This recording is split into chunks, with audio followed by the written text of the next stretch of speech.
How to archive chat on Messenger.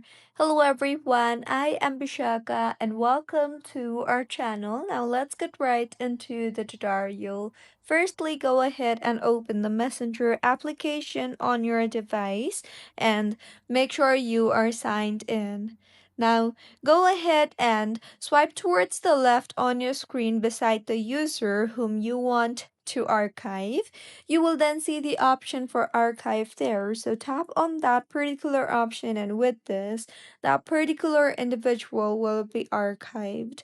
So this is how you can archive a chat on Messenger. If you find this tutorial helpful, please like the video and do comment if you have any queries.